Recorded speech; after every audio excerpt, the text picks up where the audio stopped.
Un badge pour rentrer chez soi ou au travail, une carte vitale ou une carte de crédit. Tous ces objets sont en sursis. Le futur le voici, une micropuce plus fine qu'une allumette implantée sous la peau. Et tous les pouvoirs seront bientôt entre vos mains.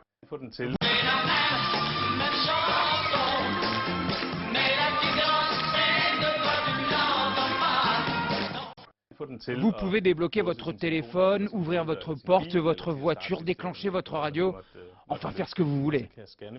Là, je passe ma main et voilà, la serrure de la porte est ouverte. Les experts voient cette technologie comme l'avenir à court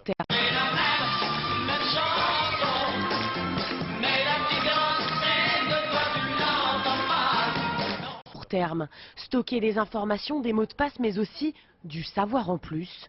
Ces petites puces pourraient à terme révolutionner notre façon d'apprendre. Dans le futur, si vous avez besoin d'apprendre le chinois en très peu de temps, une puce implantée réglera votre problème.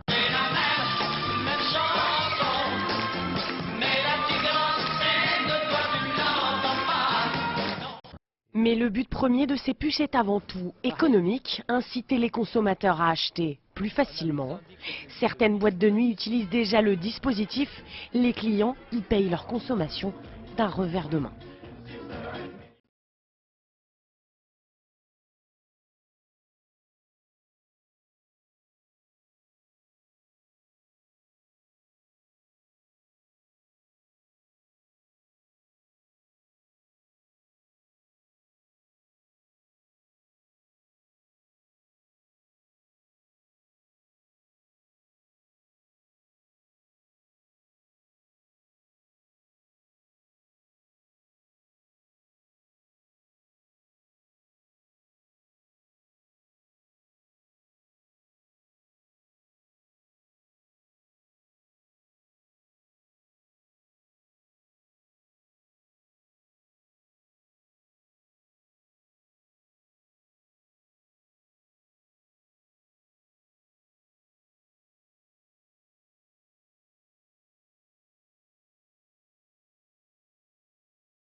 Fought against.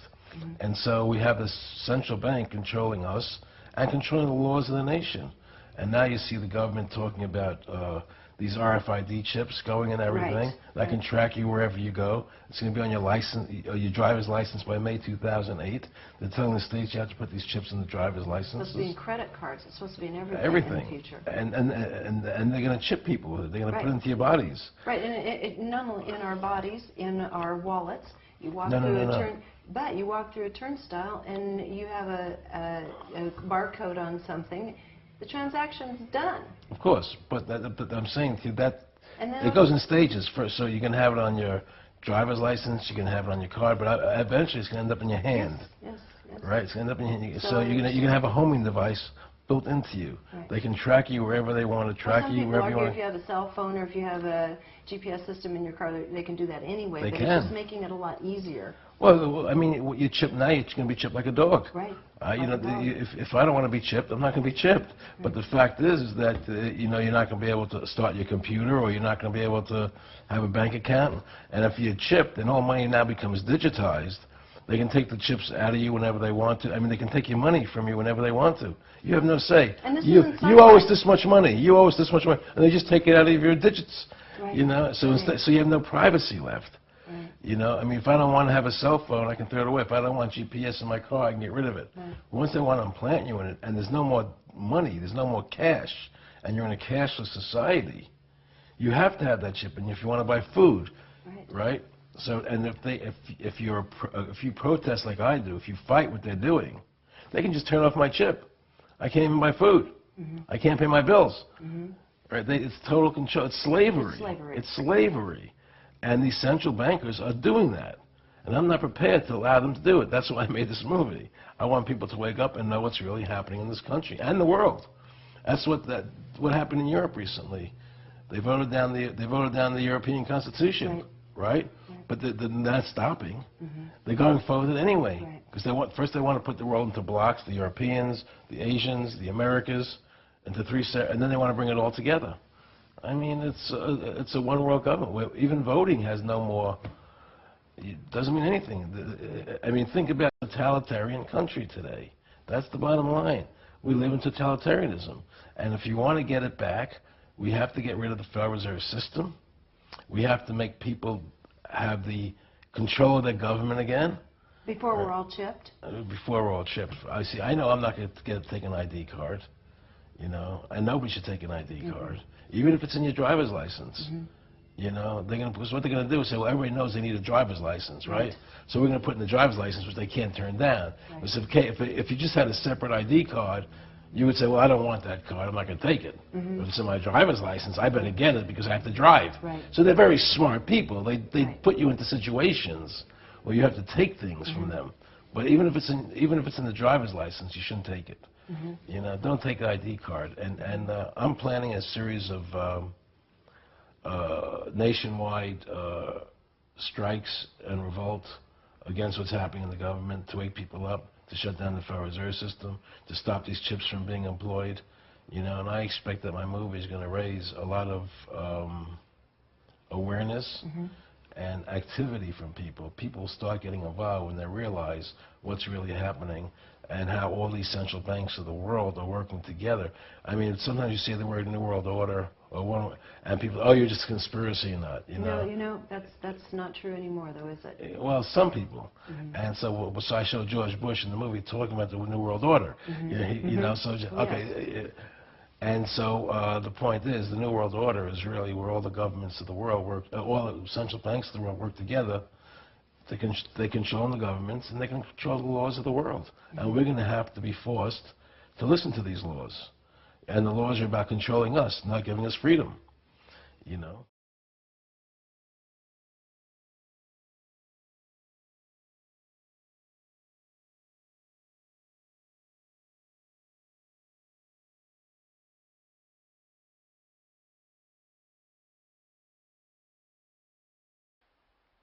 Mesdames et messieurs, bienvenue sur notre plateau. Des études sur les animaux prouvent que les puces RFID peuvent causer des cancers. Le docteur Catherine Albrecht, experte américaine en protection de données, fut interpellée quand un ami lui dit que son bulldog était mort d'un cancer qui était apparu autour de l'endroit où avait été implantée la puce RFID.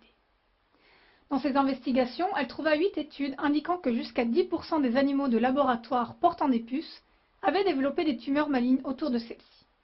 Elle dit: dans certains cas, le cancer a généré des métastases et a souvent conduit à la mort de l'animal. Case Johnson, médecin pathologiste à la retraite et auteur d'une des études, est convaincu que les puces RFID sont la cause de la tumeur qui se forme toujours autour de l'implant. D'autres chercheurs en cancérologie aussi se montrent très inquiets.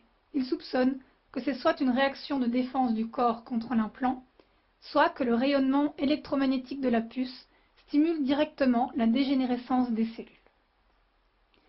Si l'implantation de la puce RFID a un impact mortel sur les animaux, alors dans quelle mesure il sera sain et approprié d'implanter des puces RFID sur l'homme? Chers téléspectateurs, les médias nous informeront-ils de ce risque ou resteront-ils muets, comme ils l'ont fait à propos des effets cancérigènes des ondes? Nous vous laissons réfléchir à ces questions et vous disons à très bientôt.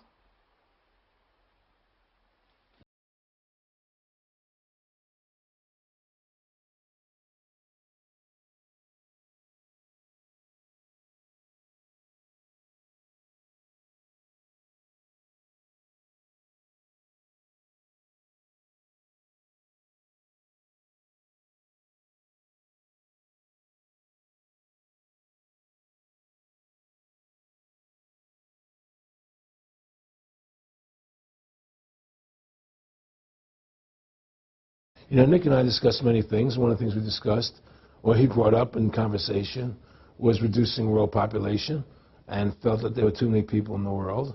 In a way, I agree, there are too many people in the world, but I don't think I have the authority to say who's going to die and who's not going to die.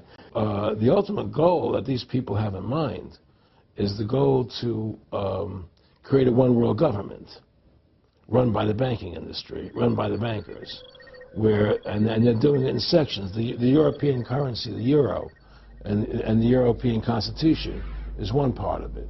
Now they're trying to do it in America with the North American Union, right? And they want to create a new currency called the Amero, right? And the whole agenda is to create a one-world government where everybody has an RFID chip implanted in them. All money is to be in those chips, right? There'll be no more cash. And this is giving me straight from Rockefeller himself. This is what they want to accomplish. And all money will be in your chips. And so instead of having cash, anytime you have money in your chip, they can take out whatever they want to take out whenever they want to. If they say you owe us this much money in taxes, they just deduct it out of your chip digitally. Total control. Total control. And if you're like me or you, and you're protesting what they're doing, they can just turn off your chip. And you have nothing. You can't buy food. You can't do anything. It's total control of the people. And that chip's connected to a database that has your purchasing records, what you do, what everything. you sell. Everything is in there, you know? And so they want a one-world government controlled by them, everybody being chipped, all your money in those chips, and they control the chips, and they control people, and you become a slave. You become a serf to these people. That's their goal. That's their intent. And that was a lot of people join the CFR because they think it's a prestigious organization. It'll help them in business, make good business contacts. They didn't have an understanding that the CFR is really about world domination, about how they and the Trilateral Commission, the Bilderbergers all work together, with the banks to control the people. A lot of them don't understand that. They don't see the big picture. Oh, it's CFR, it's a prestigious organization. I'll make this one, I'll make that one. I can do good business deals out of it. It's just business to them. The CFR wants to get the people in there that have influence and power, and so they're part of that. So they're not opposing them, It's like the whole country today is becoming the haves and have-nots. You're getting the very, very wealthy, the middle class is being destroyed, and you're getting the poor people. Isn't this just a slick mafia that took over and uses fancy PR? Well, you can call it mafia, you call it whatever you want, but it's definitely a criminal organization. There's no question about it. But it's a criminal organization that has prestige, that appears to have what's the word I'm looking for? Class, style. It's like, respected. It's respected. People don't look at it as being a criminal organization. That's what a great job they've done. People look at Alan Greenspan as being a hero.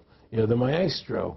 What do you think happened with him in the late '60s? He wrote a big section, a chapter for Ayn Rand in a book, and he talked about how horrible the Federal Reserve was. We needed a gold standard. Now the bankers are robbing us. And then they literally came and said, "Oh, and you see somebody who made a deal with Beelzebub." Well, exactly. You make a deal with the devil. I mean, it gave him a chance to be one of the most powerful men on the earth, and it gave him a chance to accomplish things he never thought he would accomplish in his life other than that. And it's very seductive. It's a very attractive perfume. I mean, I was attracted when they came to me and spoke to me about it. I thought about it. I was attracted to it, They asked me if I wanted to open up these nightclubs, open up a chain of Baywatch nightclubs, and we'll do this thing, we'll do that, and we can do this. I mean, all these things were proposed to me, business ventures. But you know what it is? It was your nature, though. It's the way you are. You couldn't take the deal. Well, I can't do that to people. I just can't be in a position where I can do that to other people. I have a conscience, and my conscience would not permit me to do that.